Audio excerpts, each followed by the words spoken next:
ঠাকুরজির চরণে অর্পণ নিবেদনের মধ্য দিয়ে প্রার্থনা করে চলেছেন, ধন দাও প্রভু, টাকা দাও, অর্থ দাও, অর্থ সংকটে সংসারে চালাতে পারছি না, স্ত্রী পুত্রের ভরণ পোষণ জোগাতে পারছি না, প্রভু টাকা দাও, অর্থ দাও। বাস্তব জগতে আমি যেমন করে ভগবানের সম্মুখে, দেবতা দেব দেবীদের সম্মুখে বসে চাই, ধনাং দেহি, জনাং দেহি, পুত্রাং দেহি, পরিজন দেহি, মনোরমা ভার্যা দেহি, দাও প্রভু দাও, ধন দাও, জন দাও, স্ত্রী পুত্র পরিজন সকল কিছু দিয়ে আমায় ভরিয়ে দাও। ওই শিব ভক্ত ব্রাহ্মণ ঠাকুর তিনিও ভগবান শিব শঙ্করের কাছে প্রার্থনা মেগে চলেছেন, দাও।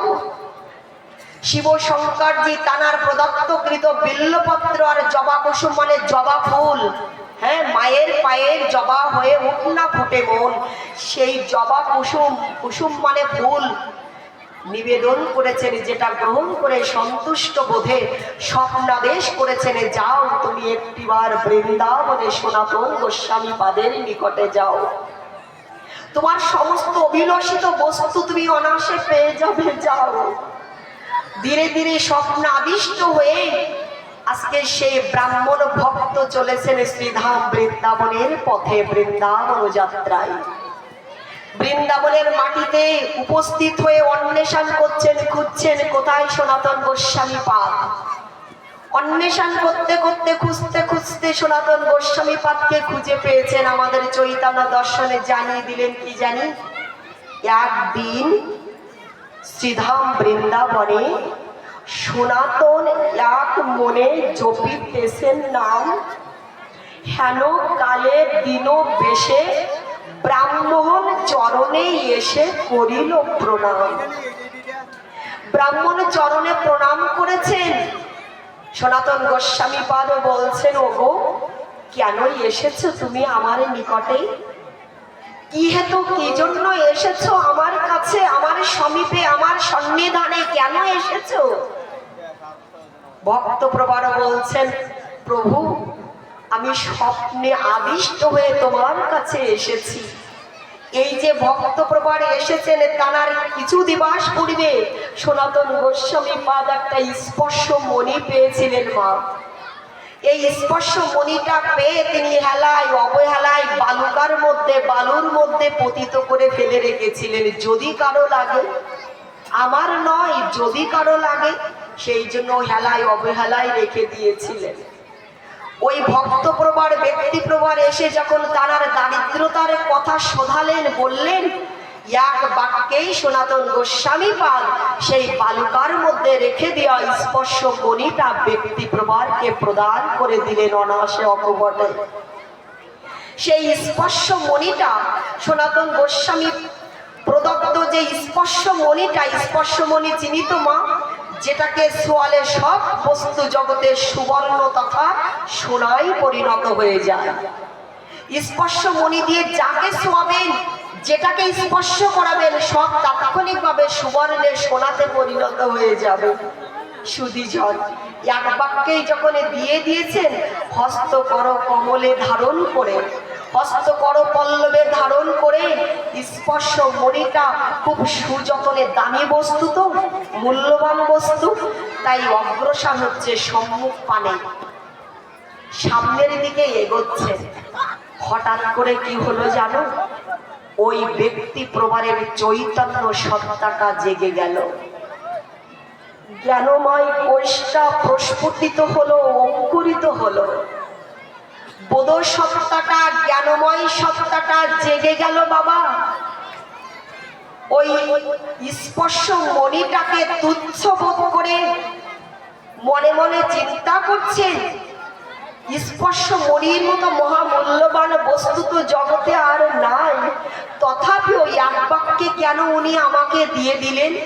তাহলে না জানি ওই ব্যক্তি কোন ধনে ধনী, যে স্পর্শ মণির মতো করে মহামূল্যবান সম্পদ অনায়াসে অকপটে আমাকে এক বাক্যে প্রদান করতে পারে, দিয়ে দিতে পারেন। না জানি ওই ব্যক্তি কোন ধনে ধনী। তিনি কি করলেন? ওই স্পর্শ মণিটাকে তুচ্ছ তাচ্ছিল্য বোধে আমার জলবক্ষে সলিলাবক্ষে জলের মধ্যে সমুদ্রে নিক্ষেপ করে ছুঁড়ে ফেলে দিলেন।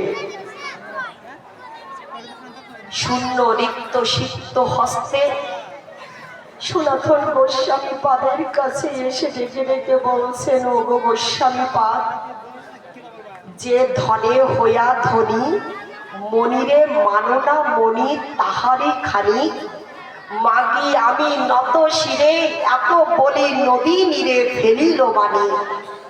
আমি চাই না ওই মণিমাণিক্য, চাই না এই পার্থিব জড় অনিত্য সংসারের বস্তু, এই পার্থিব জগতের মিথ্যা জগতের বস্তু মিথ্যা ধনে আমি ধনী হতে চাই না।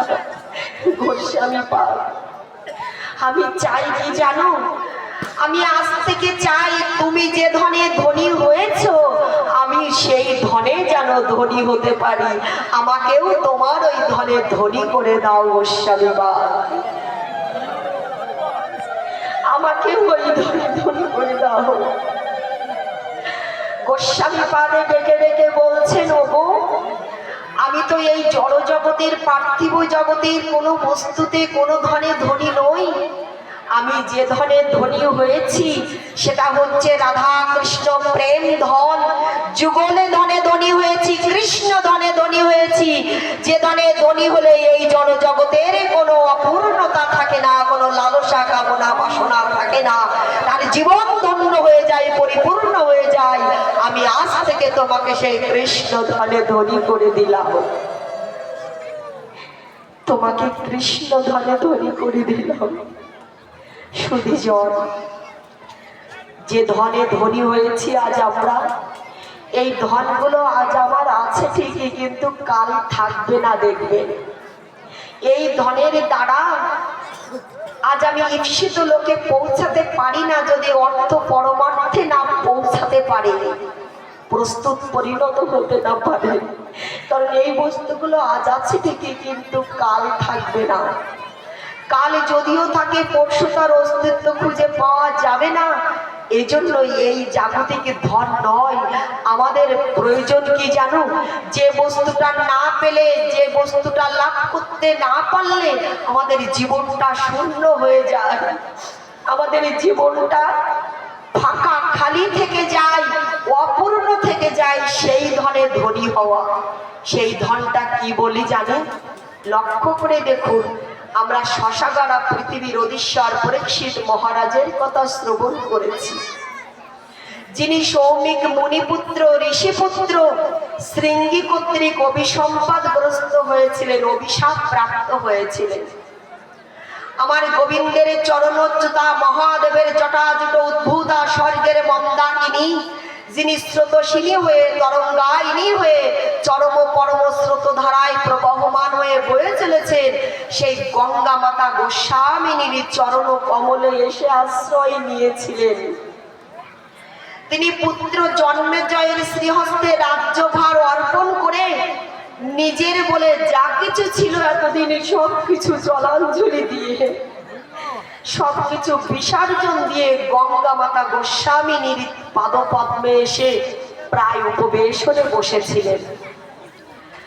আজ সেই আয়োজিত আয়োজনে উপস্থিত হয়েছিলেন আমার কৃষ্ণ দ্বৈপায়নে বেদব্যাসের উপযুক্ত তনয় উপযুক্ত পুত্র শ্রীলা শুকদেব গোস্বামী পাদ। এই গোস্বামী পাদ এসেছেন যখন, তখন কি করেছেন? সবাই দাঁড়িয়ে গেছেন, সবাই বসেছিলেন। বাবা গোস্বামী পাদে যখন এসেছেন ভরা সবাই, সকলে উঠে দাঁড়িয়েছেন। কেন? সকলে উঠে দাঁড়িয়ে গোস্বামী পাদকে আহ্বান করছেন, সুস্বাগতম জানাচ্ছেন আর সম্মান জ্ঞাপন নিবেদন করছেন। সবাই উঠে দাঁড়িয়েছেন। ঠিক তদ্রূপভাবে যখন ভাগবত আরতি করা হয় না, তখন আমাদেরকে উঠে দাঁড়াতে হয়। যখন ভগবানের আরতিটা হয় শ্রীমন্দিরে, তখন বসে থাকতে হয় না, উঠে দাঁড়াতে হয়। উঠে দাঁড়িয়ে সম্মান নিবেদন জ্ঞাপন করতে হয়। যখন বৃন্দা মহারানীর আরতি হয় তখন উঠে দাঁড়াতে হয়। যখন ভগবানের সেবা লাগানো হয়, যখন ভগবানকে শয়নে দেওয়া হয়, তখন আর ভগবানকে প্রণাম করতে হয় না। এগুলো নিয়ম আমাদের। আজকে সবাই উঠে দাঁড়িয়েছেন। পরীক্ষিত মহারাজের রাজা হয়ে কি করেছেন জানি, তাড়াতাড়ি করে ব্যতিব্যস্ত করে নিজ হস্তকৃত জল নিয়ে এসেছেন। জল নিয়ে এসে শুকদেব গোস্বামী পাদের চরণ জল করে দিচ্ছেন, চরণ ধুয়ে দিচ্ছেন, চরণ বিধৌত করে দিচ্ছেন। রাজা হয়েও তিনি শুকদেব গোস্বামী পাদের চরণ জল করে দিচ্ছেন, যেমন ভগবান কৃষ্ণচন্দ্র করেছিলেন। আপনি আচারে ধর্ম জীবেরে শেখান, নিজে আচরণশীল না হলে কাউকে প্রচারের ভূমিকায় দাঁড়িয়ে শিক্ষা দেওয়া যায় না। এজন্য চরণ জল করে দিচ্ছেন, সিংহাসনে বসিয়েছেন সুযতনে। সুযতনে সিংহাসনে বসিয়ে জিজ্ঞাসা করছেন, অথাৎ ব্রহ্ম জিজ্ঞাসা, যেটা সক্রেটিস বলেছে নোয়াইদা সে লাগে নিজেকে জানা। হ্যাঁ, তেমনি করে জিজ্ঞাসা করছেন যে আসন্ন মৃত্যুগ্রস্ত জীবের কর্তব্য করণীয়টা কি? আমি তো অভিশাপগ্রস্ত হয়েছি, অভিশাপ প্রাপ্ত হয়েছি। মাত্র 7টা দিন আমি এই জগতে বেঁচে থাকবো। আমি মাত্র 7টা দিবস 7টা দিন আমি এই জগতে বেঁচে আছি, পৃথিবীতে বেঁচে থাকবো, সংসারে। তাই আমার কর্তব্যটা কি, আমার করণীয়টা কি, একটু আপনি আমাকে অবলোকন করান, আমাকে বলুন।